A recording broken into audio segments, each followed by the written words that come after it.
اسپائرنٹس، اس میں سب سے پہلا جو آپ کے پاس پوائنٹ آتا ہے وہ ہے اسٹارٹ ارلی۔ اس سے مراد یہ ہے کہ کچھ بچے ہیں جو صرف اس چیز پر رہتے ہیں کہ جب ایگزام اناؤنس ہوگا تو ہم تبھی تیاری شروع کریں گے اور پاس پیپرز کو کر کے ایگزام کو ہم کریک کر لیں گے۔ تو یہ آپ کی اپروچ بالکل بھی ٹھیک نہیں ہے۔ سی ایس ایس کے ایگزام کی تیاری آپ کو ایڈوانس میں ہی شروع کرنی چاہیے۔ یہ آپ کا کالج یا یونیورسٹی کا کوئی سیمیسٹر کا ایگزام نہیں ہے، کوئی سالانہ امتحان نہیں ہے، یہ پاکستان کا ہائیلی کمپیٹیٹیو ایگزام ہے۔ اگر یہ کمپیٹیٹیو ایگزام ہے تو اس کو اچیو کرنے کا، اس کو کریک کرنے کا طریقہ بھی تھوڑا سا ڈفرینٹ ہے، آپ کی اپروچ تھوڑی سی ڈفرینٹ ہونی چاہیے، آپ کو تھوڑا آؤٹ آف دی باکس جا کر چیزیں کرنی پڑیں گی۔ تو ایگزام اگر فار ایگزامپل ابھی آپ کو پتا ہے کہ 2024 میں سی ایس ایس کا ایگزام ہوگا، ٹھیک ہے، تو اس کے لیے تیاری جو آپ کو ابھی سے شروع کرنی چاہیے۔ یہ آپ کا ایک آئیڈیل ٹائم ہے ایگزام کی تیاری کو سٹارٹ کرنے کا۔ جتنی جلدی آپ اپنے ایگزام کی تیاری کو شروع کریں گے اتنا ہی آپ کے پاس ٹائم ہوگا کہ آپ اپنے ایک سبجیکٹ کو، ایک ٹاپک کو بار بار ریپیٹ کریں، ریوائز کریں اور اس کے تمام جو اسپیکٹ ہیں ایک ٹاپک کے، ایک بک کے،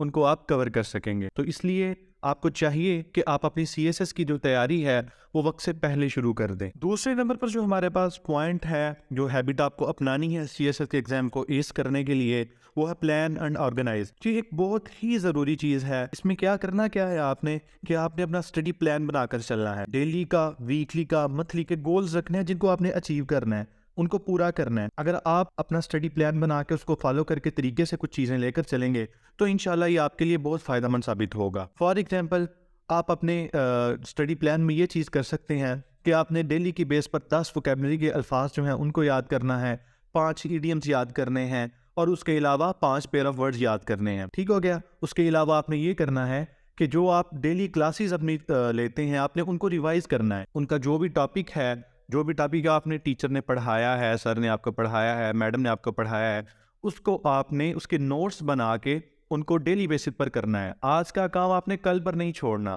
اگلے دن پر نہیں چھوڑنا، آج کا کام آپ نے آج ہی کرنا ہے۔ ٹھیک ہے؟ تو جو آپ پلان بنائیں اسے فالو کریں، یہ آپ کے لیے بہت ایک فائدہ مند چیز ثابت ہوگی۔ تھرڈ پوائنٹ جو ہمارے پاس ہے وہ ہے پریکٹس رائٹنگ۔ بہت سے بچے اس چیز کو اوائڈ کرتے ہیں، وہ بس یہ سمجھتے ہیں کہ اگر وہ کلاسز اٹینڈ کر لیں گے تو ان کے لیے انف ہے، یا ٹیچر کے نوٹس جو ہیں ان کو پڑھ لیں گے، ان کو رٹا مار لیں گے تو وہ کافی ہوگا۔ یہ بالکل ان کی اپروچ ٹھیک نہیں۔ پریکٹس بہت ضروری چیز ہے اور پریکٹس آپ نے کرنی ہے رائٹنگ کی۔ جب آپ سی ایس ایس کا ایگزام اٹیمپٹ کرنے جائیں گے تو آپ کے ایک دن میں 2 پیپر ہوں گے، ٹھیک ہے؟ جیسے فار ایگزامپل ایک دن میں آپ کا انگلش ایسے کا پیپر ہوگا صبح میں، اور سیکنڈ ٹائم میں آپ کا پریسی اینڈ کمپوزیشن کا ہوگا۔ تو اگر آپ پہلے سے تیاری نہیں کریں گے، آپ ایگزام میں جا کر اگر پہلی دفعہ ہی ایسے اٹیمپٹ کر رہے ہیں تو یہ آپ کے لیے بہت زیادہ مشکل ہو جائے گا، آپ کو بہت زیادہ مشکلات کا سامنا کرنا پڑے گا۔ تو آپ نے اپنی اس عادت کو ڈیولپ کرنا ہے کہ آپ ڈیلی بیسس پر یا ویکلی بیسس پر 2 سے 3 اٹیمپٹ جو ایسے جو ہیں ان کو اٹیمپٹ کریں، پریسی جو ہے اس کو اٹیمپٹ کریں، اس کو ایویلیویٹ کروائیں، کمپریہنشن جو ہے اس کو آپ اٹیمپٹ کریں، تاکہ آپ کو ایگزام والے دن یہ فیل نہ ہو کہ یہ تو بہت لینتھی چیزیں ہیں، یہ میں نہیں کر پاؤں گا یا کر پاؤں گی۔ ٹھیک ہے؟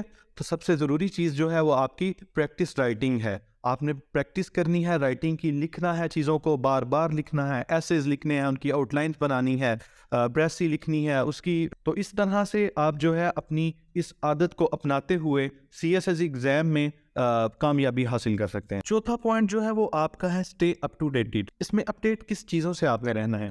آپ نے اپڈیٹ رہنا ہے حالات حاضرہ سے، ٹھیک ہے؟ کرنٹ افیئرس جو ہیں، لائک پاکستان میں کیا ہو رہا ہے، ملک کی اس وقت اکانومی کی جو صورتحال ہے وہ کیا ہے، انویسٹر کس طرف سوچ رہے ہیں، کیا چیزیں ہیں، انٹرنیشنل جو حالات و واقعات ہیں وہ کیا ہے، یو ایس اور چائنا کے آپس میں تعلقات کس طرف جا رہے ہیں، سعودی اور ایران کیا سوچ رہے ہیں، انڈیا پاکستان کے بارے میں کیا خیالات رکھ رہا ہے، پاکستان کے اپنے فارن جو دوسرے ممالک ہیں ان کے ساتھ تعلقات کس طرح سے ہیں، اور کیا اس وقت پاکستان میں ایک آپ کہہ سکتے ہیں کہ لہر چل رہی ہے، ٹرینڈز کس طرف جا رہے ہیں، یہ ساری چیزیں آپ کو معلوم ہونی چاہیے۔ اس کے لیے آپ کریں گے کیا؟ آپ نے کرنا یہ ہے، آپ نے ڈیلی بیسس پر انگلش نیوز پیپر پڑھنا ہے، اردو بھی پڑھا جا سکتا ہے نیوز کے لیے، لیکن کوشش کریں کہ آپ انگلش جو ڈان کا نیوز پیپر ہے اسپیشلی اس کو ریڈ کریں، یہ آپ کے لیے بہت فائدہ مند ہوگا۔ اس کے علاوہ جو کچھ اتھینٹک نیوز چینلز ہیں جیسے CNN ہے، BBC ہے، ان کو آپ انٹرنیشنل نیوز کے لیے آپ دیکھ سکتے ہیں، ٹھیک ہے؟ اس کے علاوہ جو انٹرنیشنل آپ کے میگزینز آتے ہیں جیسے فارن افیئرز کا ہے، یا اس کے علاوہ اور بھی کافی زیادہ میگزین ہیں، ہیومن رپورٹس ہیں، ہیومن رپورٹ ہو گئی، اس کے علاوہ سوشل اکنامک رپورٹ ہو گئی، اس طرح کی جو رپورٹس ہیں ان سے آپ نے گو تھرو ہوتے رہنا ہے۔ اس کے بعد اس کا ڈیٹا جو ہے وہ آپ کو بہت مدد کرے گا، آپ کو ایسے رائٹنگ میں بہت مدد کرے گا, کرنٹ افیئر کے پیپر میں بہت مدد کرے گا, پاکستان افیئرس کے پیپر میں بہت مدد کرے گا, IIR کے پیپر میں یا پولیٹیکل سائنس کا پیپر اگر آپ کرتے ہیں تو اس میں آپ کو بہت زیادہ یہ ہیلپ کرے گا. تو آپ نے اس ہیبٹ کو اپنانا ہے کہ چیزوں کے ساتھ آپ نے اپڈیٹ رہنا ہے, کرنٹ افیئرس کے ساتھ, نیشنل انٹرنیشنل نیوز کے ساتھ. اگر آپ 5ویں پوائنٹ کی بات کریں تو وہ بہت ہی ضروری پوائنٹ ہے, جو ہے کہ ٹائم مینجمنٹ. اگر آپ CSS کو چھوڑ کے یا کسی بھی چیز کو چھوڑ کر اگر آپ اپنی زندگی میں ٹائم مینجمنٹ لے آئیں تو آپ کی زندگی بہت آسان ہو سکتی ہے. اب CSS کے حوالے سے اگر ہم ٹائم مینجمنٹ کی بات کریں تو اس میں آپ نے کرنا کیا ہے؟ اس میں آپ نے یہ کرنا ہے کہ آپ نے اپنی زندگی کے کچھ گھنٹے جو ہیں تقریباً 7 سے 8 گھنٹے وہ اپنی اسٹڈی کے لیے وقف کرنے. اس میں آپ کی کلاسز جو ہیں وہ بھی اس کو آپ نے شامل کرنا ہے, نیوز پیپر ریڈنگ اسی ٹائم میں آپ نے کرنی ہے, اپنی ووکیبلری وغیرہ جو امپروو کرنی ہے وہ اس میں کرنی ہے, کلاسز کی جو اٹینڈنس ہے آپ کی وہ بھی آپ نے اس کے اندر ہی شامل رکھنی ہے. اگر آپ 7 سے 8 گھنٹے روزانہ کے ایک ہی روٹین میں CSS کی تیاری کو دیں گے تو انشاءاللہ آپ کے جو کامیابی کے چانسز ہیں وہ کافی زیادہ بڑھ جائیں گے. نہ صرف آپ نے یہ نہیں کرنا کہ آپ بس اسٹڈی میں لگے ہی رہیں. آپ 24 گھنٹوں میں سے بھی 16 گھنٹے بھی نہیں آپ نے دینے, تقریباً 7 سے 8 گھنٹے دینے ہیں, اس سے زیادہ ٹائم بھی نہیں دینا. آپ نے خود کو ریلیکس بھی دینا ہے, بریک بھی دینا ہے, زندگی کے جو دوسرے معاملات ہیں ان کو بھی ساتھ ساتھ لے کر چلنا ہے. چھٹا پوائنٹ جو ہے اس میں وہ ہے موک ٹیسٹ. اب آپ نے نالج گین کر لیا, ٹائم مینجمنٹ کر لی, پریکٹس بھی آپ نے کر لی, لیکن اب اس میں ایک چیز ہے کہ اب آپ کو نہیں پتا کہ جو آپ نے چیزیں کی ہیں, جو آپ کا نالج ہے وہ ٹھیک ہے CSS کے حوالے سے یا نہیں, اس میں کیا چیزوں کی امپروومنٹ کی آپ کو ضرورت ہے. تو وہ آپ کو کس طرح پتہ چلے گا؟ اس کا طریقہ یہ ہے کہ آپ اپنی اسائنمنٹس کریں, اپنے موک ٹیسٹ کریں جو اکیڈمی آپ کی کنڈکٹ کرتی ہے. تو اس میں آپ کو پتہ چل جائے گا, آپ کی جب ایویلیویشن ہوگی پراپر آپ کو پتہ چلے گا کہ آپ کس جگہ پر لیگ کر رہے ہیں, کیا چیزیں آپ مس کر رہے ہیں, کہاں پر آپ زیادہ لکھ رہے ہیں, کہاں پر کم لکھ رہے ہیں. تو یہ ساری چیزیں آپ کو کس طرح سے پتہ چلیں گی کہ آپ جب ریگولرلی جو ہے وہ موک ٹیسٹ دیں گے, اسائنمنٹ جو ملتی ہیں آپ ان کو اٹیمپٹ کریں گے, تو انشاءاللہ یہ چیزیں آپ کے لیے بہت فائدہ مند ثابت ہوں گی. کلاسز لینا ایک بہت ضروری چیز ہے, ٹھیک ہے, لیکن اس کے ساتھ ساتھ اسائنمنٹ کرنا, موک ٹیسٹ کو اٹیمپٹ کرنا, یہ اس سے بھی زیادہ ضروری چیز ہے. کلاسز میں آپ کو نالج ملے گا, لیکن اس نالج کو جب آپ پیپر پر کنورٹ کریں گے, آبویسلی بات ہے جب آپ پہلی دفعہ کریں گے اس میں بہت سی مسٹیکس ہوں گی, بہت سی غلطیاں ہوں گی, تو وہ آپ کو کس طرح سے پتہ چلیں گی کہ آپ نے ان کو کس طرح سے ٹھیک کرنا ہے؟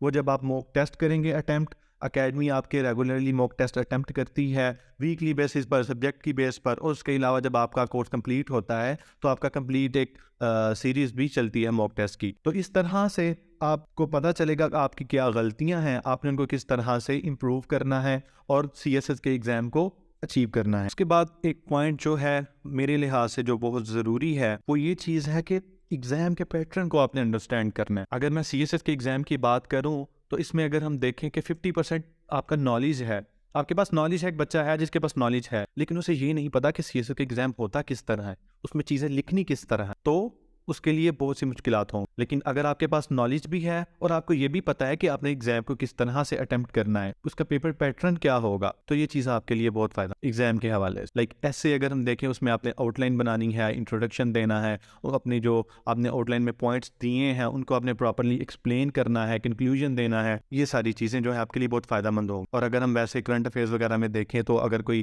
بارڈر وغیرہ کی کوئی بات آ گئی ہے تو آپ وہاں پر ایک چھوٹی سی ڈایاگرام بنا دیں بارڈر کی کہ یہ پاکستان ہے, پاکستان کے ساتھ بھارت ہے, ایران کا ہے, اس کے علاوہ اوشن لگتا ہے, چائنا کا بارڈر ہے.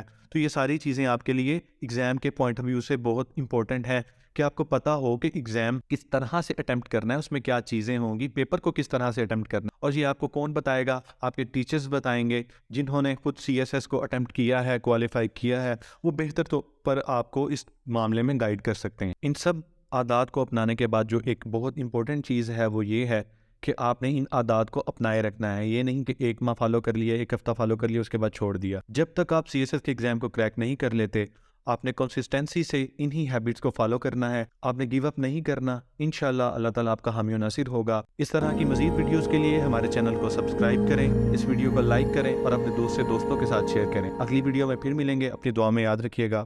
اللہ حافظ.